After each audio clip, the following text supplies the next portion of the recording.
À toutes et à tous, à nouveau, bonsoir, bienvenue à Boulevard des Opinions, cette rubrique de l'émission intégrale qui veut voir des journalistes de la rédaction de Soleil FM, d'autres rédactions, pourquoi pas également des invités autour des questions d'actualité. Et ce soir, nous allons aborder ces sorties politiques du week-end. Vous le savez, ralliement à différents blocs de la mouvance présidentielle. Plusieurs formations politiques ont fait le pas, comme le demande le leader, le chef de file, le président de la République. Du côté de la mouvance, mais du côté de l'opposition aussi, rendez-vous avait été pris à Cotonou. Les différents partis de l'opposition composant la coalition pour la défense de la démocratie se sont donné rendez-vous pour dire d'une seule fois non à l'assassinat prématuré, disent-ils, de la démocratie. Les forces en présence, nous allons les analyser ce soir avec Patrice Savala. Patrice Savala, bonsoir. Bonsoir à vous, Saturne Josso. Bonsoir à tous les auditeurs. Joël Tchobé, bonsoir. Bonsoir à vous, Saturne Josso. Bonsoir à toutes et à tous. Lui, il n'est pas journaliste à la rédaction de Soleil FM. Laurent Delors-Faton, bonsoir. Bonsoir, Saturne Josso. Vous êtes doctorant en communication. Vous êtes par ailleurs secrétaire national adjoint à l'économie numérique du parti Force Cori pour un Bénin émergent, un parti qui est membre de la coalition pour la défense de la démocratie. Vous avez honoré le rendez-vous de Cotonou en face. Est-ce que vous trouvez que la réponse que vous apportez est proportionnelle à tout ce qui est déroulé comme branle-bas de combat dans le camp de la mouvance présidentielle?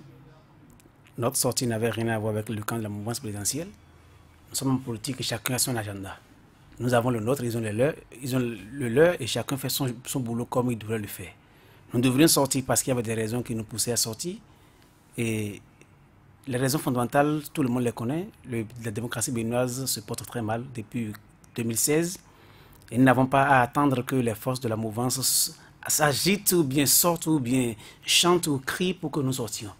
Nous devrions sortir parce qu'il le fallait. Et cette raison évoquée, il y a d'autres raisons. Les partis politiques ont le devoir d'animer la vie politique nationale. Et sortir, il fallait aussi sortir pour animer la vie politique nationale en dehors des griefs qu'on avait apportés comme contre la gouvernance actuelle. Il fallait sortir parce qu'on ne peut pas vivre dans un pays démocratique sans que les partis politiques ne fassent leur rôle. Ils jouent leur rôle. Et nous sommes en train de jouer notre rôle d'animateur de la vie politique nationale. Et pour le faire, nous devons le faire que selon notre calendrier, notre stratégie. Et la sortie de la dernière fois ne répond qu'à la stratégie des forces de l'opposition. Et cette stratégie nous oblige de temps en temps à sortir. Ce n'est pas la première fois, ce ne sera pas la dernière fois non plus. Et que sortir la dernière fois majestique, ça n'a rien à voir avec ce que ceux de la mouvance ont fait. Ils ont leur agenda qui n'est pas le nôtre, nous avons le nôtre qui n'est pas le leur. Et votre agenda pour le moment se limite à ces déclarations-là, vous l'avez dit, ce n'est pas la première fois. Quand est-ce que vous sortirez des déclarations? On s'attendrait que tout au moins ce week-end, vous annonciez les couleurs. Comment iriez-vous aux législatives? Tout ça fait partie de la stratégie? Ne pas pour le moment dévoiler les cartes, ou bien parce qu'à l'interne, il n'y a pas encore entente, consensus autour de la conduite à tenir? Nous ne sommes pas encore en campagne.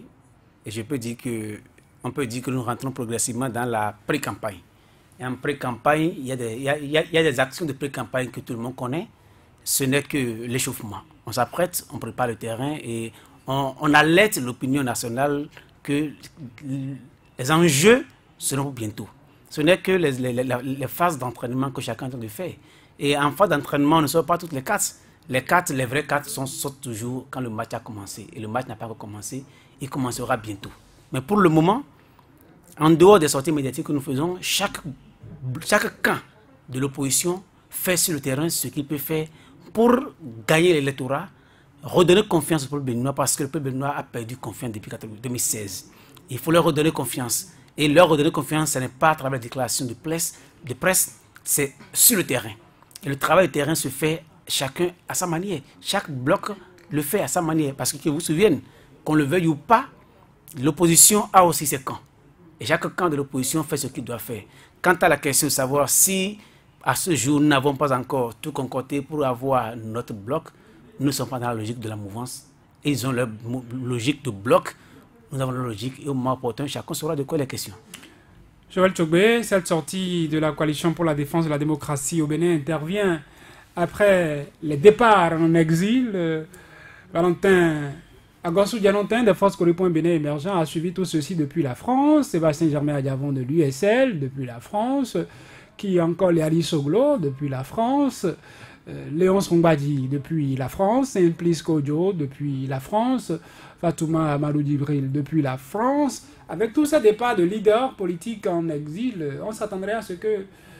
Ne pouvait-on pas s'attendre, j'allais dire, à ce que l'opposition sorte meilleur jeu que celui-là? Non, ce qui s'est passé samedi dernier à Cotonou, pour moi, répond à une stratégie politique et prend également ses sources et ses racines dans l'actualité.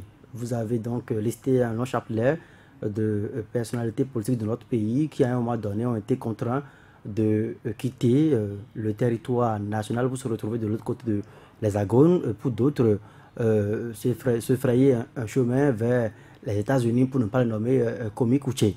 Alors, pour moi, c'est un agenda politique qui est bien concocté, un agenda politique qui répond à une stratégie, notamment quand nous sommes, encore une fois, en période préélectorale. Il a su bien dire.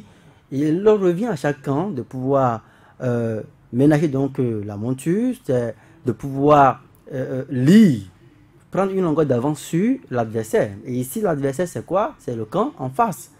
Et pour moi, ça n'a rien d'étonnant, ça n'a rien de fastidieux, ça n'a rien de nouveau que de voir des opposants se réunir au sein de la coalition pour la défense de la démocratie, pour aller dénoncer ce qu'eux-mêmes ils ont appelé la mort programmée de la démocratie au Bénin. Et comme je commençais donc par le dire il y a déjà quelques instants, je trouve une certaine constance dans les différentes sorties de l'opposition. Depuis l'appel de Djefa, un 14 avril 2018, où cette coalition pour la défense de la démocratie a été portée donc sur les fonds Baptiste a été rendue publique. Vous avez vu que les jours qui ont suivi, il y a quelques actions, et pas quelques actions sporadiques liées à chaque entité qui constitue cette coalition. On a l'USL qui a fait des sorties pour critiquer, dénoncer et analyser les faits de l'actualité. Nous avons les FCBE qui régulièrement pas des communiqués sont sortis, même si officiellement on n'a pas retrouvé le parti Restaurer l'Espoir dans cette coalition un 14 avril. On a quand même eu également Restaurer l'Espoir qui, avec des communiqués, son conseil a pris position sur la scène publique.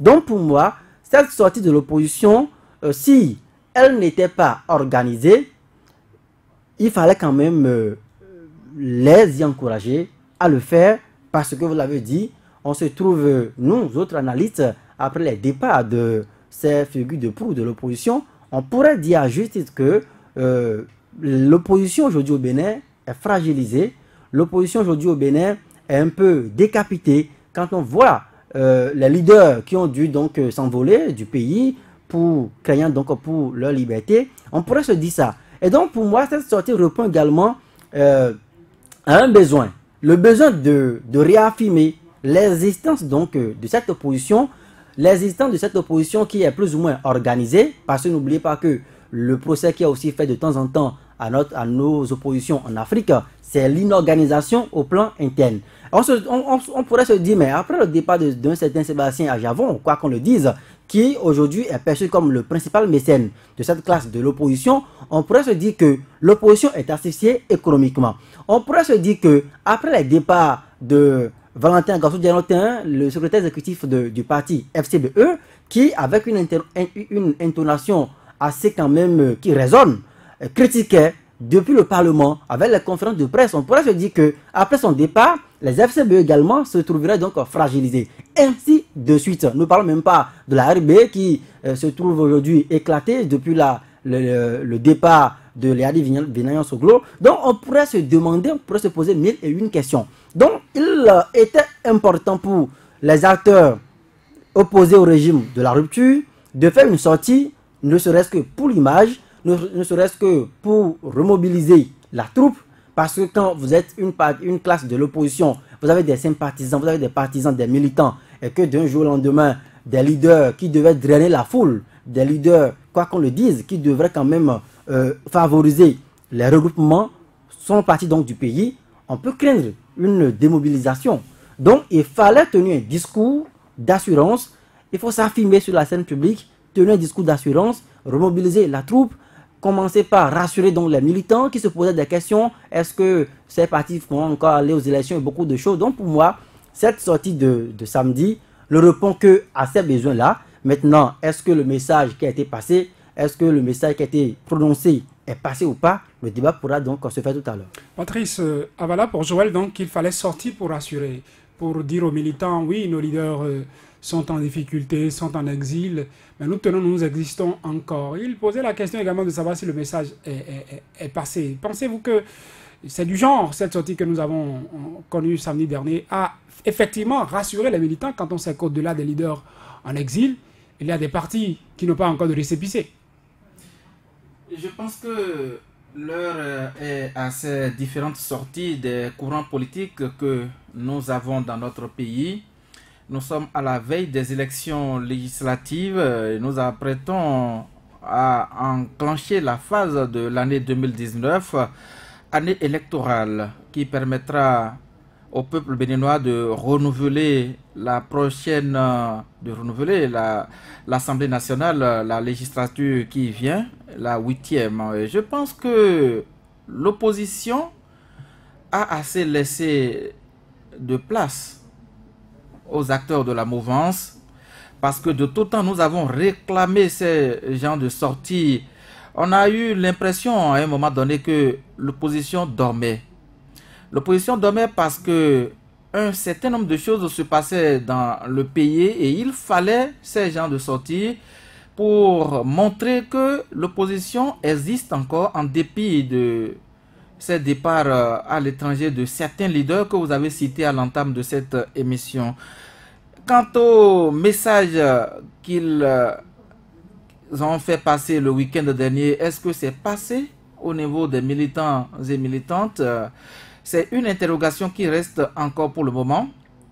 Ce qui est sûr, nous avons constaté que la coalition pour la défense de la démocratie, qui réunit tous les courants de l'opposition, a effectué sa sortie médiatique. Pas tous les courants pour le moment, parce qu'on n'a pas noté... Restaurer l'espoir, par exemple. Qui n'est pas encore là. Oui, je suis absolument d'accord avec vous. La plupart étaient là à cette sortie du week-end. Et le peuple, de toutes les façons, ceux qui adhèrent à cette opposition ne souhaitaient que ça, cette sortie. Et de mon point de vue, je pense que le message qui était passé, c'est vrai, c'est des choses qu'on connaissait déjà.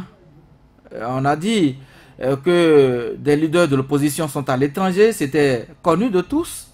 On a dit qu'il faut abroger la loi portant création de la criette, c'est connu de tous. Beaucoup ont de leur voix demandé ça. On a demandé la relecture, par exemple, du code électoral, c'est connu de tous. On a également parler de l'amnistie de ces leaders de l'opposition qui se retrouvent aujourd'hui du côté de Paris ou des États-Unis, comme l'a dit Joël Tchougbé, pour parler de Komekouché. Alors, ce sont des choses que nous connaissions, ce sont des choses que ces militants et militantes de l'opposition connaissaient.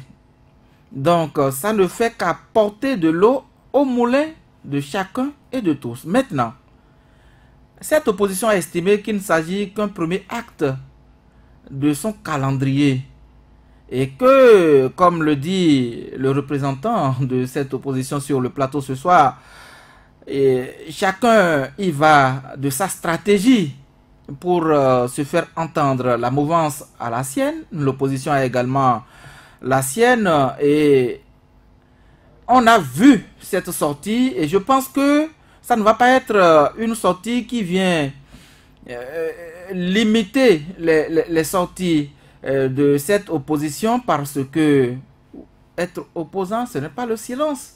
C'est effectuer des sorties sur un certain nombre de choses au niveau de... Se prononcer chaque fois. Se prononcer et ne pas adresser, ne pas laisser rien que des invectives à l'endroit du gouvernement. C'est également faire des propositions.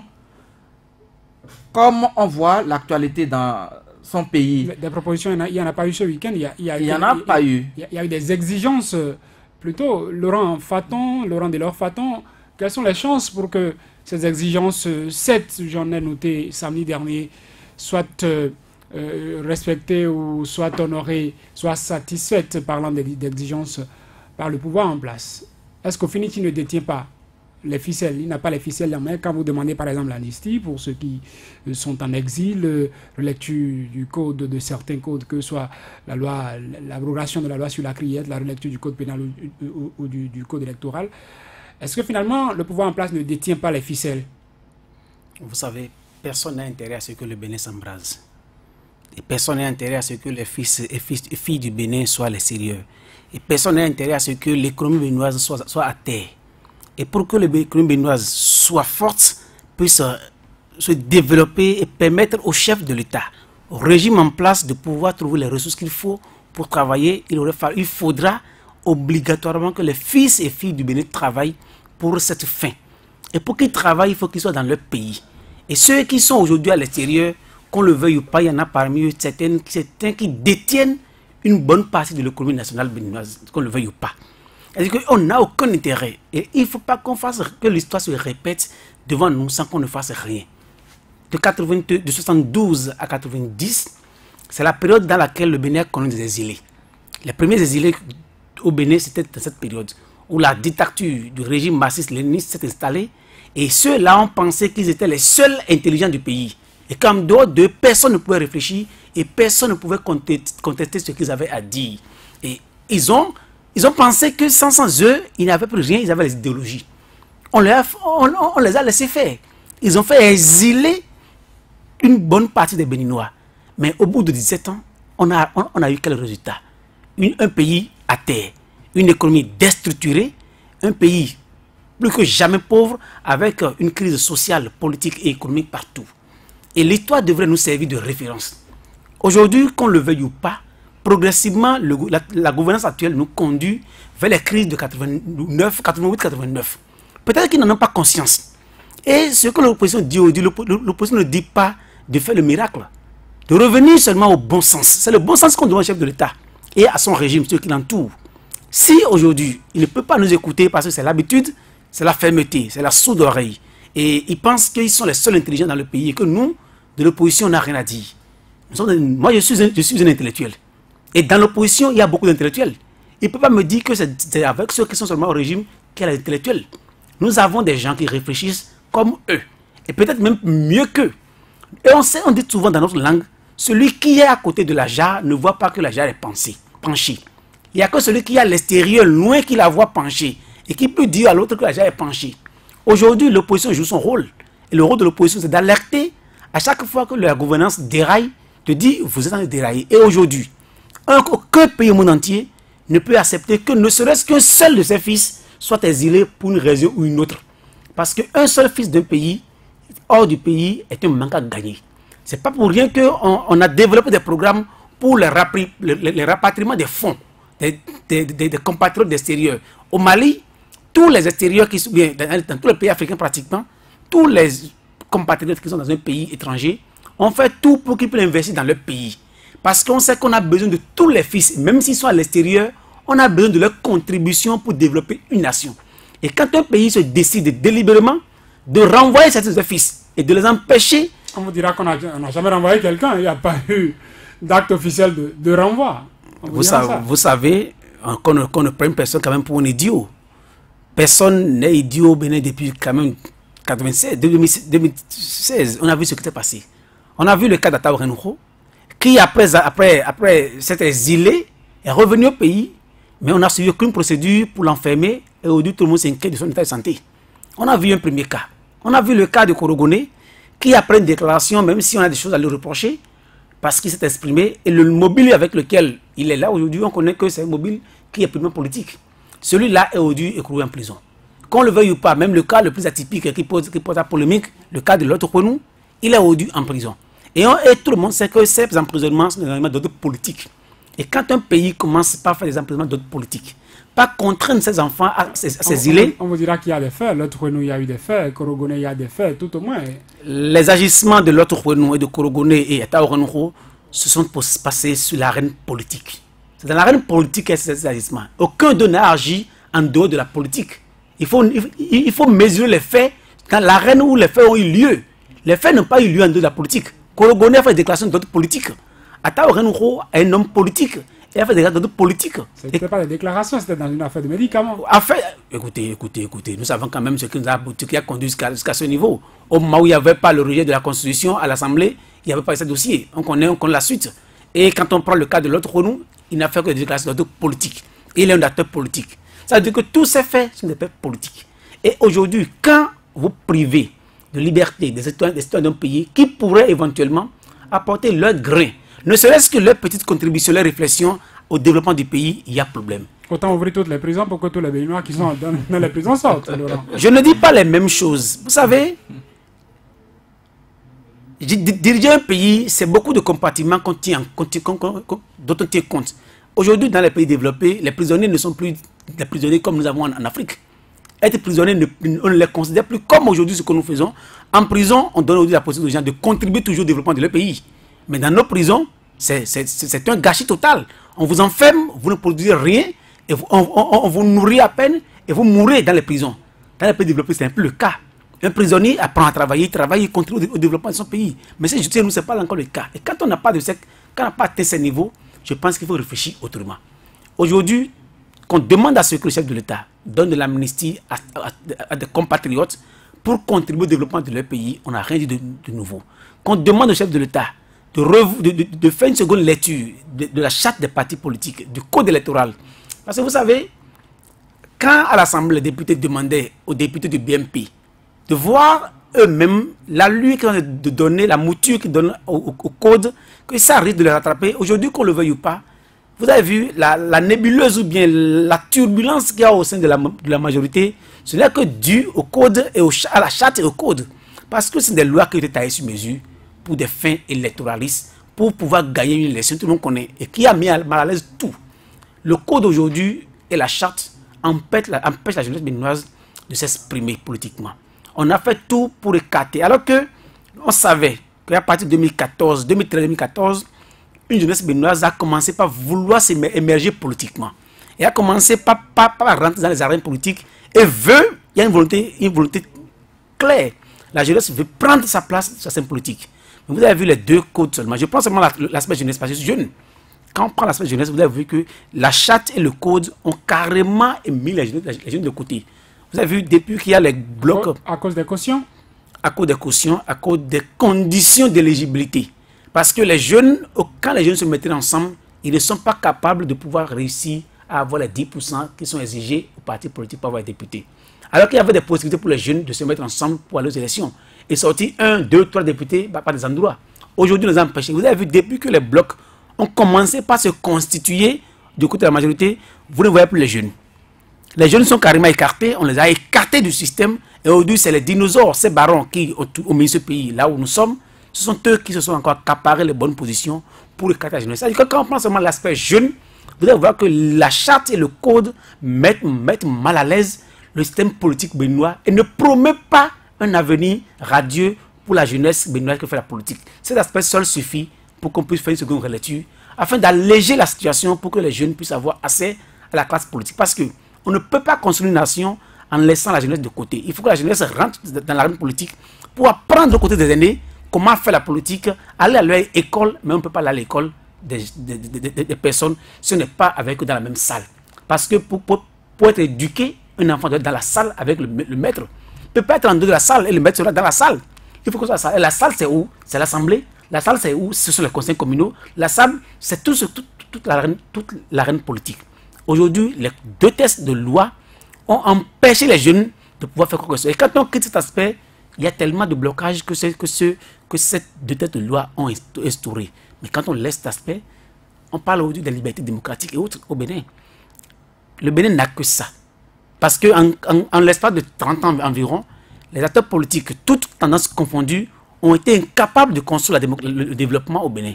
Mais au moins, nous avons gardé quelque chose.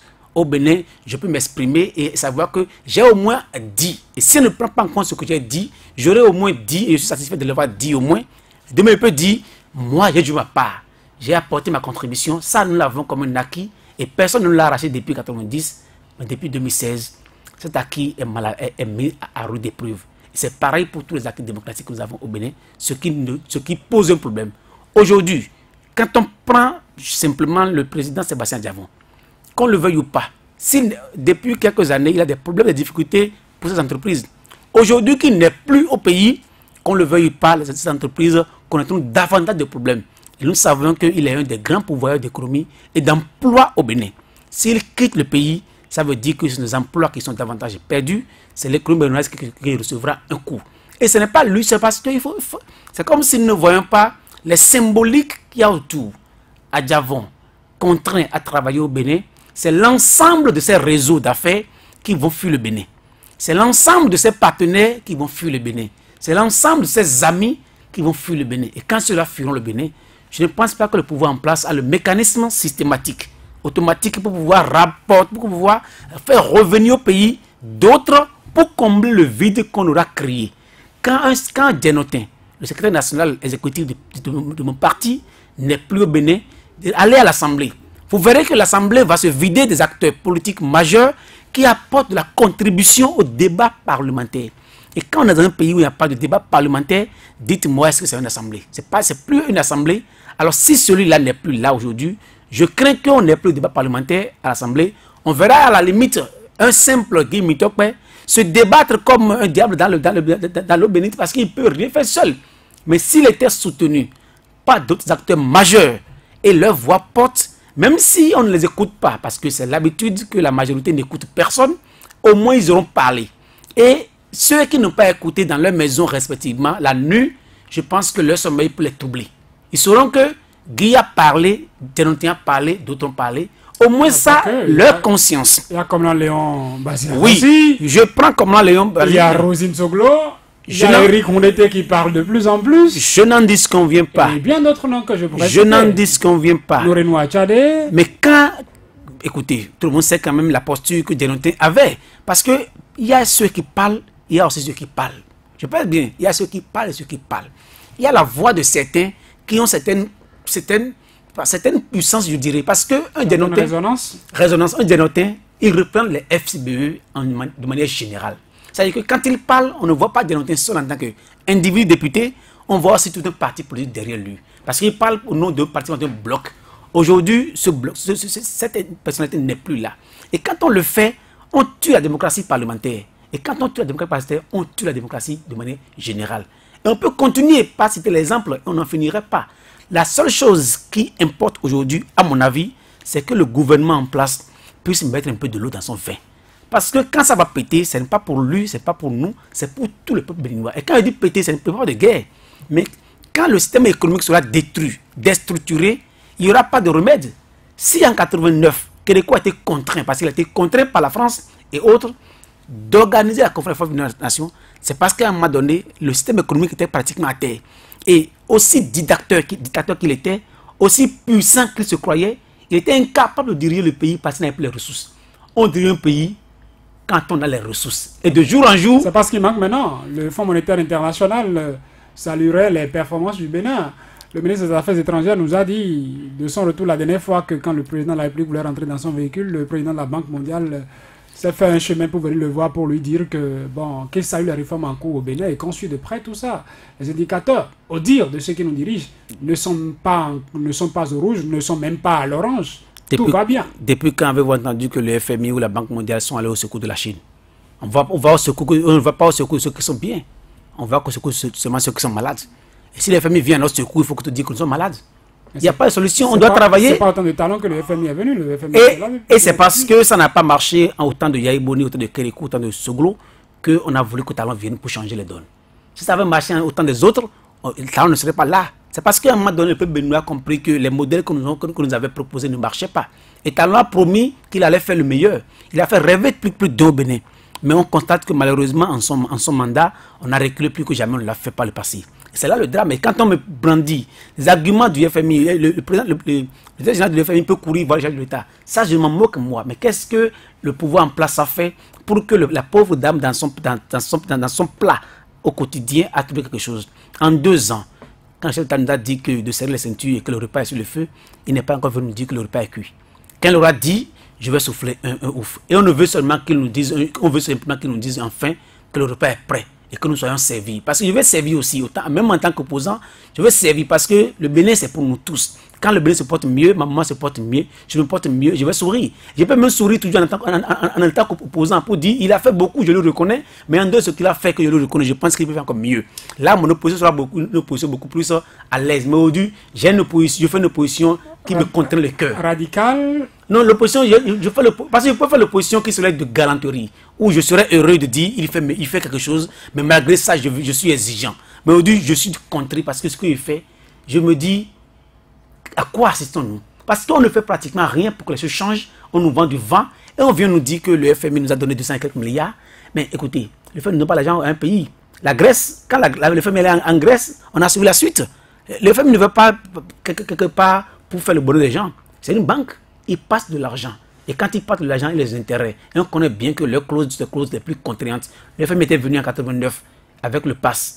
On a fini par avoir le programme d'ajustement structurel. On a fini par avoir les licenciements, on a fini par avoir les départs volontaires. Je ne pense pas que cette mesure était la meilleure. Si c'était la meilleure, il n'aurait pas inventé les ODD et après inventé les OMD et après inventé les ODD. Joël Tchobé, vous avez noté beaucoup de choses. Je constate depuis que Laurent Delors Faton intervenait. Réaction à propos, l'opposant dans son rôle ou l'opposition objective? Non, je pense que sous les tropiques par ici, et puis là je ne voudrais pas concentrer le débat notamment sur, pas forcément au Bénin, sous les tropiques par ici, la critique fondamentale qui est faite à nos oppositions, c'est que pour la plupart du temps, nous avons des oppositions une opposition moins constructive. Vous verrez que quand on veut retoquer dans le camp du pouvoir, on demande que, oui, on est d'accord qu'il y a des failles, il y a des fissures dans la gouvernance, mais qu'on voudrait quand même avoir en face de soi une opposition qui critique, mais qui frappe de sa critique et de ces critiques-là des propositions. Et donc, quand vous reprenez un peu en bloc, quand vous voyez même la déclinaison du discours prononcé par Léon Basile Arrossi au nom de cette coalition pour la défense de la démocratie ce week-end, vous verrez quand même que la plupart du temps, pour ne pas dire dans une certaine proportion, vous verrez plus de la critique dans le discours et frappé finalement par des exigences. Et quand on me parle par exemple d'une amnistie des détenus politiques, on a fait allusion à Laurent Métognon et d'autres, à Tao Renho et Korogoné, Lotremou et beaucoup d'autres personnes qui ont été privées de leur liberté.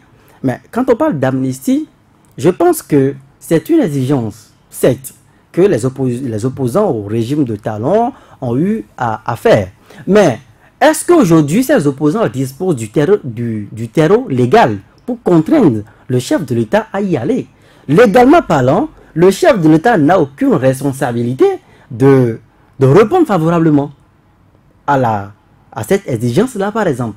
Ça, soyons concrets. Sur ce point, par exemple, il relève du bon sens du chef de l'État, peut-être de lui-même, de lire un peu le jeu politique. De sa bonhomie, de sa volonté. De Gracie. Nous avons vu, par analogie, il y a quelques mois, à l'occasion de la célébration de la fête nationale donc de la Côte d'Ivoire, nous avons vu Alassane Dramane Ouattara qui a gracié Simone Babo, par exemple, qui est sorti à cette occasion. Mais on n'a pas, Alassane Dramane Ouattara n'a pas forcément légalement été contraint d'y aller. C'est parce que, relevant du bon sens, alors que le bon sens pour moi, c'est abstrait. Donc on ne peut pas juger du bon sens de quelqu'un. Donc c'est une exigence, par exemple, que moi j'ai trouvé, oui, certes, mais les opposants... Vous pensez qu'ils auraient dû négocier ça? Non, je pense que ça c'est peut-être une demande. On demande qu'on puisse gracier parce que, vous savez, le mobile qui font les emprisonnements des personnes concernées aujourd'hui, même si les opposants parlent de poursuites politiques, le régime a été tellement habile, mais nous avons peut-être déplacé, on a déplacé peut-être le mobile politique sur un mobile purement judiciaire. Et aujourd'hui, ce sont des juridictions qui ont poursuivi. Et on vous dira que la pire des dictatures, c'est la dictature des lois. Les lois ont été édictées par des législateurs. Sur le côté pénal. Donc on glisse sur le côté pénal. Et quand c'est comme ça, on ne retrouve plus forcément en face de vous des détenus politiques. Alors là, il faudrait déjà que peut-être le régime Talon et les opposants, s'ils n'arrivent pas à s'entendre sur la clarification conceptuelle de ce qu'on met dans détenus politiques aujourd'hui, le chef de l'État peut dire, bon, moi au Bénin, comme d'ailleurs il a dit qu'il n'y a pas de détenus politiques. Je crois qu'il le disait à Rome. Hein? À Rome, qu'il n'y a pas de détenus politiques au Bénin. Alors, partant donc de ce référentiel, il serait pour moi, analyste, de retrouver le chef de l'État, aller amnistier des gens qui ont été cités par une classe de l'opposition comme étant des détenus politiques. Ça serait reconnaître finalement qu'il y a eu des détenus politiques. Ça serait reconnaître finalement qu'il y a des détenus politiques. Donc pour moi, il faut peut-être encore rédiger plus le discours à ce niveau de l'opposition pour pouvoir peut-être voir dans quelle mesure il faut peut-être négocier. Parce qu'une amnistie, encore une fois, ça relève des pleins pouvoirs du chef de l'État. Ce n'est pas moi qui l'ai inventé. Le constituant primaire de 90, en concentrant la majeure partie des pouvoirs d'État entre les mains d'un seul homme qu'on appelle le chef de l'État, mais c'est à partir de là que le chef de l'État aujourd'hui, comme il prépare son symbolique aujourd'hui, signé un décret simplement pour dire, bon, sortez toutes ces personnes-là de la prison. Je crois que même dans la loi, il a dit que c'est à l'occasion de la fête nationale. Donc, il revient donc d'apprécier. Donc, je pense que le terreau donc, légal aujourd'hui n'existe pas pour contraindre le chef de l'État. Mais au-delà, par exemple, quand vous voyez un peu l'actualité au Togo, quand vous voyez Tipi Achadam, quand vous voyez Jean-Pierre Fabre et toutes les figures de proue de l'autre côté, qu'est-ce qu'ils ont fait? Qu'est-ce que ces figures-là ont fait? Qu'est-ce qu'elles ont fait? Vous avez vu un monde noir dans les rues. Chaque semaine, vous avez les rues de Lomé qui étaient pavoisées aux couleurs noires. Et comme ça, c'est peut-être ces moyens de pression qui, à un moment donné, fait donc braquer sur vous les yeux au niveau donc de l'étranger avec les autres puissances et on met en place par exemple une certaine pression. Voilà une certaine pression. On met en place des comités de dialogue et puis les pères de la sous-région viennent discuter. Alpha Condé est venu, Nana Akufo-Addo est venu et finalement ils sont en train de relâcher progressivement des détenus qui se réclament être non des opposants au régime de Faure Gnassingbé. Donc si les opposants aujourd'hui dans nos pays ne prennent pas conscience que n'étant pas au pouvoir, la seule chose dont ils peuvent disposer, c'est des moyens de pression. Et donc pour moi, c'est d'ailleurs même pour ça que je disais que les conférences de presse sur conférences de presse, les communiqués sur les communiqués, pour moi, cette stratégie-là est tombée en désuétude. Il faut commencer déjà par revoir cette stratégie donc de communiquer, d'aller donc au front. Et moi, comme beaucoup de personnes, je m'attendais, c'est vrai, je fais partie de ceux-là qui émettent des avis critiques par rapport à une opposition un peu somnolente, à une stratégie un peu somnolente. J'ai retrouvé une opposition un peu timorée ces derniers temps. Je vois seulement des communiqués, des conférences de presse. Encore une fois, le samedi dernier, il y a eu ce regroupement. C'est bien pour l'image. Mais au-delà de l'image, au-delà de la communication, le peuple qui, aujourd'hui, selon les opposants, se trouve un peu embastillé, ce peuple-là veut mieux. Il faut pouvoir redéfinir, donc redéployer donc les cartes pour pouvoir faire face à un régime. Au temps de Boni Yayi, nous avons vu en 2014-2015, quand les opposants étaient dans les rues, avec cette plateforme électorale qui était composée de Bruno Amoussou et beaucoup d'autres personnalités, tout au moins, le régime Yayi avait quand même dépêché au chevet des opposants le ministre Gustave Depossono, entre-temps chargé de relations avec les institutions, et qui a vécu de chauds moments de dialogue avec ces opposants-là. Tout au moins, l'écoute était quand même manifestée. Mais est-ce qu'aujourd'hui, avec les exigences qui ont été formulées, avec les conférences et conférences de presse, est-ce qu'aujourd'hui, les opposants au régime de Talon ont l'impression qu'ils ont du répondant? La réponse elle est connue. C'est qu'aujourd'hui, on a eu cette conférence de presse encore une fois, mais on n'a pas eu de répondant. Et je doute fort qu'on en aura les jours à venir. Donc pour moi, il faut redéfinir donc les cartes. Maintenant, parlons de l'abrogation des codes, du code électoral, de la charte des partis politiques. Nous sommes dans un contexte communautaire. On va vous référer à la norme de la CEDEAO qui dit que 6 mois avant les élections, il n'est plus possible de retoucher donc les textes qui doivent réguler l'organisation des élections. Mais si on doit le faire, il faudrait que toutes les figures... Voilà, s'y retrouvent, que ce soit peut-être une action consensuelle dans le temps. Mais aujourd'hui, encore une fois, quand vous disséquez un peu l'historique qui a sous-tendu le vote de ces codes-là, vous vous rappelez que c'est un projet qui a été porté lui-même par le chef d'État lui-même. C'est un projet qui le tient à cœur. Et vous voyez un peu avec quelle célérité on a vidé ce dossier. On demandait le consensus, on a eu cet atelier de Azalaï, mais finalement, on a voté le code, ne tenant pas compte forcément des recommandations et des amendements des opposants qui se trouvaient au Parlement. Les opposants de la société civile aussi. Qui ont émis des avis critiques par rapport à ce code. Donc, je vois mal le chef de l'État aujourd'hui prendre celui à responsabilité donc d'abroger ce code électoral qui lui tient à cœur, et d'abroger aussi la charte des partis politiques, parce que n'oubliez pas, lui, en venant au pouvoir, il a fait campagne pour dire qu'il faut réformer le système partisan. Et cette charte des partis politiques aujourd'hui, en tout cas, selon l'entendement des hommes au pouvoir, encore qu'il ne lui appartient pas d'abroger, il faut forcément prendre par l'Assemblée nationale. Voilà, donc l'exigence donc sur ces points-là, je trouve qu'il y a un petit souci, notamment de compréhension. Je ne vois pas le régime dans cette dynamique-là aujourd'hui.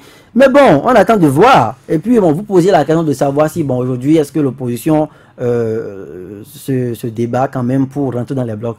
Quand une opposition demande qu'on puisse abroger l'achat des partis politiques et le code électoral qui comporte des exigences qui obligent aujourd'hui à aller en bloc, ne demandez pas forcément à l'opposition de venir nous dire que voilà, elle est en bloc. Ça serait une contradiction entre les exigences qu'elle formule, cette opposition-là, et les dispositions qui sont contenues donc dans la loi. Donc je pense que sur ces différents volets-là, il y a encore des recadrages à faire.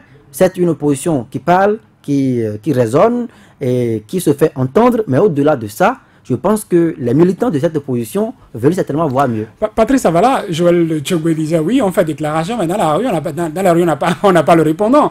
Et quand le gouvernement constate que les gens parlent, et pourtant le Béninois se lève le lendemain et va à ses occupations, il se dit, mais tout va bien. Si ça n'allait pas, on allait voir ces Béninois plutôt préoccupés, plutôt prendre l'assaut les rues, comme au Togo, comme Joël Tchogwe l'insinuait. Est-ce que finalement, le gouvernement serait inquiété? Est-ce qu'il aurait un moyen de pression, l'obligeant, à dire, bon, quand même, lâchons quelque chose pour apaiser ceux-là? Ne nous voilons pas la face à Saturnin Diosso. Aujourd'hui, je sais que ce qu'on aurait aimé voir dans nos différentes localités, c'est voir une certaine population non contente de ce qui se passe à la tête, non contente de ce qui se passe à la tête de notre pays, descendre dans les rues pour dire oui, telle chose qui s'est passée peut-être au niveau de l'Assemblée nationale, nous ne sommes pas d'avis. C'est le souhait et c'est ce qui est d'ailleurs peut-être la norme. Je dis c'est le souhait. C'est votre souhait à vous. Donc on connaît votre camp. Sous tous les cieux, je pense que lorsque vous n'êtes pas d'accord, on en a vu par le passé. On a vu des acteurs politiques dans la rue. On en a même vu qui ont passé la nuit devant l'Assemblée nationale pour dire oui, nous ne sommes pas d'accord avec ce qui se passe. Ce n'est pas que vous appelez au soulèvement. Je n'appelle personne au soulèvement. Je dis clair avec vous. Ce qu'on aurait pu voir, c'est cela. Mais aujourd'hui, nous sommes dans un courant politique qui demande aux initiateurs de tels mouvements, de tels événements, à avoir l'autorisation de l'autorité d'abord, avant de les organiser. Cela veut dire que même l'arsenal juridique est déjà dressé. C'est dressé parfaitement pour empêcher ces genres d'initiatives d'émerger dans la République. Aujourd'hui, il n'est plus permis à n'importe qui de prendre la rue n'importe comment sans être inquiété. On a vu à Porto-Novo, par exemple, pour citer le dernier cas en date, l'initiative de Porto-Novo qui a été dissuadée. Les initiateurs se mobilisaient déjà, mais on leur a opposé un refus catégorique et leur mobilisation a tout fait de disparaître. Ce sont ces genres de choses qui se passent sur la République et qui obligent les gens à se taire et à observer. Voyez-vous, lorsqu'on a un test à voter à l'Assemblée nationale, par exemple, combien de fois toutes les issues qui donnent sur le Parlement à Porto-Novo sont bouchées? Et avec la présence effective des forces de l'ordre, ce n'est pas des choses qui se passent au hasard. C'est pour empêcher que des gens puissent faire des mobilisations pour descendre sur le Parlement, comme on le voyait par le passé, pour crier sur l'Assemblée nationale, pour demander aux honorables députés que nous ne voulons pas que vous alliez jusqu'à cet extrême-là. Aujourd'hui, ce n'est plus possible. On le voit passer un peu partout. Et lorsqu'on descend encore dans d'autres localités, depuis que les initiateurs des initiatives ont commencé par s'inquiéter avec cette arrestation de Korogoné, est-ce qu'on en a vu encore? On ne voit plus ces gens d'initiatives. C'est-à-dire donc que si nous devons nous attendre aujourd'hui à ce que l'opposition fasse ces gens de descente dans les rues pour dénoncer, ça va être du leurre. Je doute que les initiateurs ne se retrouvent encore une fois derrière les barreaux. Parce qu'aujourd'hui, leur destination, tout le monde le sait. Soit vous êtes hors du pays, à l'exil, contraint d'être à l'extérieur du pays, ou votre place se trouve au niveau de nos maisons carcérales. Ou alors, vous êtes tranquille dans votre maison, vous ne parlez plus. Et vous voyez faire. C'est malheureusement ce à quoi nous assistons aujourd'hui. Je ne sais pas si notre opposition, la coalition pour la défense de la démocratie, a des marges de manœuvre pour se faire entendre, mais malheureusement, c'est le constat. Aujourd'hui, il appartient aux ténors, encore ceux qui sont encore sur le terrain, de dévoiler leur stratégie, de commencer par dérouler ce que eux-mêmes ils appellent leur programme. Ils ont dit que la mouvance a son programme et que l'opposition également a son programme. D'accord, nous avons déjà vu une première sortie. Cette sortie, on en voyait par le passé. Et cette opposition ne va pas au-delà de ces genres de sorties. Des dénonciations. Des dénonciations peut-être parfois accompagnées des propositions qui... On n'a pas le retour. On ne sait pas si c'est entendu véritablement par qui de droit. Parce qu'il s'adresse le plus souvent au chef de l'État et à son équipe. Mais si c'est écouté, c'est que nous devons avoir le retour. Si aujourd'hui, par exemple, on demande l'amnistie de certaines personnalités qui se retrouvent derrière les barreaux, par exemple, pour prendre au hasard ce point cité dans les différentes revendications du week-end, les dossiers, par exemple, dossier Métoyon, se retrouvent encore devant la justice, puisqu'on a interjeté appel. Est-ce que dans ce contexte, on peut parler d'amnistie? Non. Le dossier Atao Henro, c'est encore devant la justice pour dire que pour la plupart, ces dossiers de ces personnes, de ces personnalités qui sont citées comme appartenant à l'opposition se retrouvent encore devant la justice, même si en première instance, une décision de justice est déjà prononcée. Et donc on attendra une seconde instance, donner une autre décision de justice pour maintenant demander au chef de l'État, voilà la décision maintenant, elle est définitive. Nous te demandons... On peut encore aller à la cassation. Si on passe voilà. sur... Bon, d'accord, mais... L'opposition veut vraiment... Ici, on se réserve d'aller encore en cassation. En cassation. On demanderait parce que aux avocats de s'abstenir. Quand on saisit la justice, c'est que le dossier est encore pendant devant la justice. Et dans ce contexte, je ne vois pas le chef de l'État prononcer une amnistie. Et autrement, on dira qu'il y a une... interférence entre le judiciaire et l'exécutif. Bon, je pense que c'est un peu ça. Si vous permettez, je finirai quand j'aurais dit que notre invité de ce soir, Laurent Delors-Faton, a dit tout à l'heure dans ses propos que personne n'a le droit, n'a intérêt que les fils de ce pays se retrouvent à l'étranger. Mais je ne sais pas si personne n'a effectivement intérêt que des gens se retrouvent à l'étranger. S'ils sont gênants à l'interne, mais autant mieux se retrouver à l'étranger que d'être chez soi et se retrouver derrière les barreaux. Parce que personne n'a demandé à ceux qui se retrouvent aujourd'hui à l'étranger de se retrouver là-bas.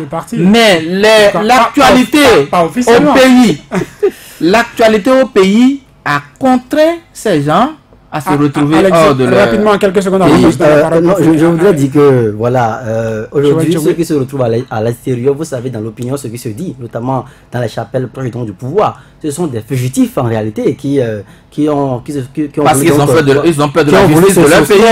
des poursuites judiciaires. Non, je ne suis pas d'accord avec Joël. Non, je ne sais pas être d'accord avec moi. Je ne peux que vous dire ce qui se dit dans les chapelles proches du pouvoir. Donc chacun a son thème. Dans l'opposition, on dit exil. Chez eux, on parle de fugitifs. Je voudrais dire que cette opposition a aussi un piège qui la guette.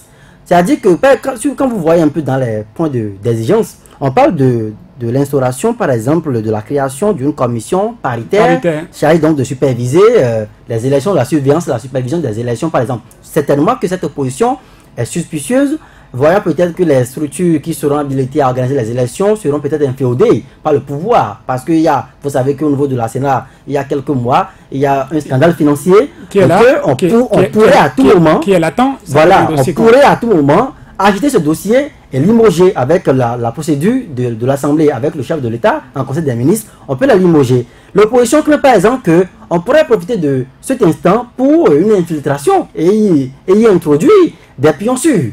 Et quand vous voyez que la tendance également du COS l'EPI, j'ai suivi dernièrement Janvier Yaoudéou qui est à la tête de cette institution, dernièrement, qui est comme haut et fort son soutien au pouvoir. Donc l'opposition peut avoir des raisons de craindre pour une organisation impartiale. Que les résultats soient manipulés. Donc je pense qu'au-delà des communiqués, une fois encore, cette opposition-là se limite à une simple exigence comme ça. Je ne vois pas forcément le pouvoir.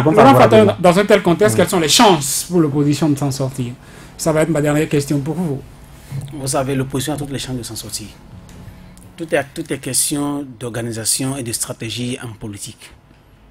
Et actuellement, il y a un reproche que tout le monde fait à l'opposition. Elle ne date pas d'aujourd'hui.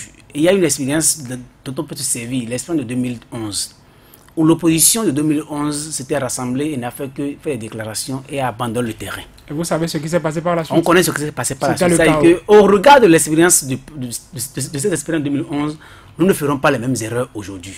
Nous avons conscience de tout ce qui peut se passer éventuellement et nous nous préparons en conséquence. Aujourd'hui, il y a un constat que tout le monde fait. On nous dit que le peuple béninois ne se mobilise pas malgré les frustrations, malgré le désarroi qu'on a. Et qu'on s'inquiète qu'on ne soit pas dans les rues avec le peuple à marcher tous les jours.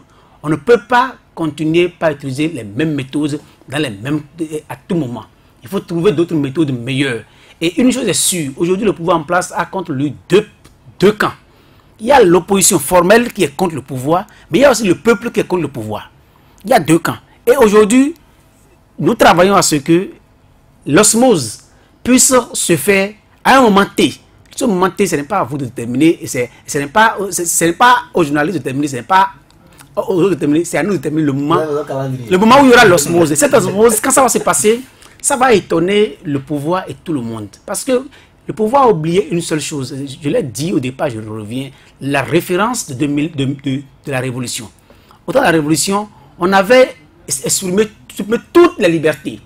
Mais quand le moment est venu et que le peuple a senti le désarroi et en avait marre, le peuple a montré qu'il fallait en finir une fois pour de bon. Nous sommes là à observer et nous allons trouver le moment opportun, les actions qu'il faut faire pour créer l'osmose entre l'opposition et le peuple. Mais ce qui est sûr, le peuple aujourd'hui est beaucoup plus averti et a compris que ceux qui sont en face sont des jusqu'au-boutistes qui ne pensent pas au peuple, mais font tout pour se servir et détruire ce que nous avons de précieux dans ce pays. Et dans ce cas, nous n'avons pas deux choses à faire. La première chose que nous avons à faire, c'est d'abord toujours d'informer et d'informer. Parce que tant que nous n'aurons pas alerté l'opinion publique et chaque Béninois de la situation, ils vont penser que c'est ce que les griots chantent qui est la meilleure chose, qui est la vérité. Le premier combat, nous le faisons tellement bien. Être présent sur les médias, partout, pour faire entendre notre son de cloche. Mais ça, vous n'êtes pas suivi partout aujourd'hui. Quand on fait les statistiques dans les médias. Oui, voilà, c'est pas. Vous n'êtes pas présent. Vous n'êtes pas présent. Qu'on le veuille ou pas. Peut-être. Sur les médias, on ne vous entend pas. Vous avez peut-être. Rapidement, parce qu'on est presque à la fin. Vous avez peut-être vos baromètres d'analyse. Mais moi, je sais que moi, par exemple, Laurent Faton, en tant que membre de l'opposition, il n'y a pas de semaine où je suis pas sur 2 ou 3 médias pour parler, pour dire. Et comme moi, d'autres le font. C'est parce que vous avez tendance à vouloir voir les barons parler. Ce n'est pas les barons qui vont parler. Ils ont fini à leur temps.